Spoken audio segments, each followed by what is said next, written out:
O governo edita medidas provisórias para dar maior rapidez na análise de propostas de lei pelo Congresso.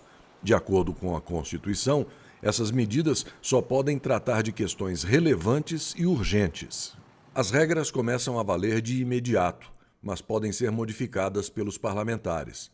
As medidas provisórias têm o prazo total de até 120 dias para serem votadas na Câmara e em seguida no Senado, senão perdem a validade.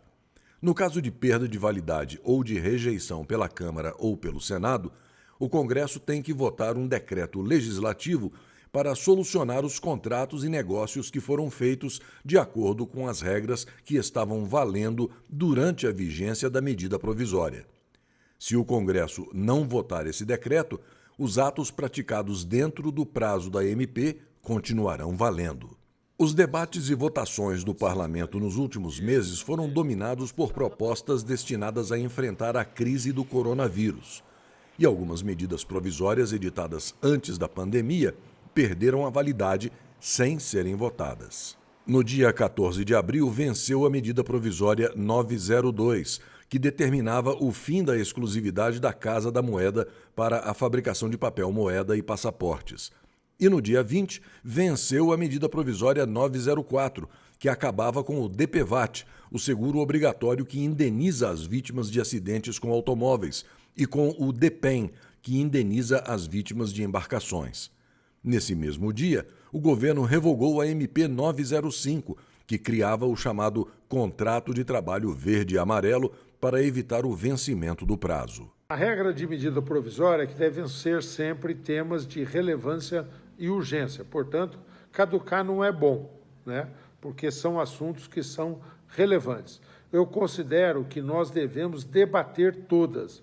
Por isso que eu proponho um procedimento mais simplificado para que o debate ocorra e nós possamos deliberar sobre todas as matérias. É muito ruim que nós não deliberemos, embora quero preservar que as mais relevantes já foram tratadas pela Câmara, estão sendo objetos de decisão e, a par disso, nós votamos projetos de lei muito significativos. Primeiro, é o exagero de medidas provisórias. Segundo, é, na verdade, a ausência de articulação política desse governo, que larga as medidas provisórias e, pela primeira vez, nós temos uma verdadeira inflação, o maior número de medidas provisórias que caducam na história do Brasil.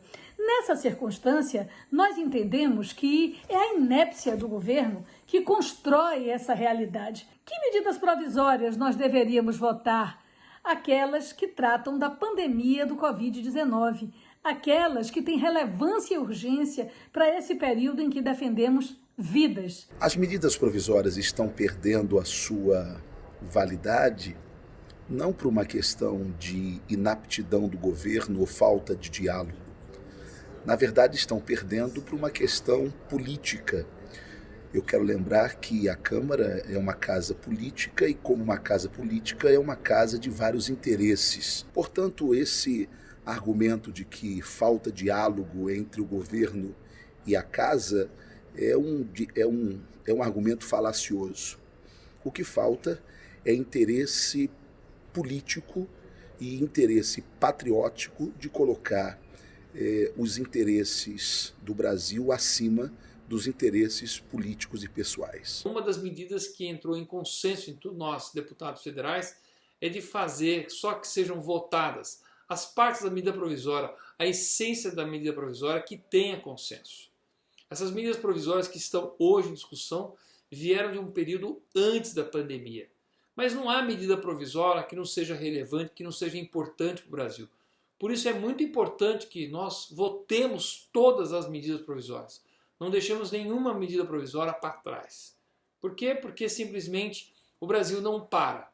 Não podemos deixar de aprovar medidas importantes, principalmente agora medidas provisórias, que estão focadas no combate aos problemas e os efeitos colaterais dessa pandemia. Nesse momento nós estamos discutindo as matérias mais emergenciais. Mas logo em seguida nós vamos voltar para as grandes reformas estruturais que o Brasil tanto precisa para poder avançar e enfrentar essa pandemia.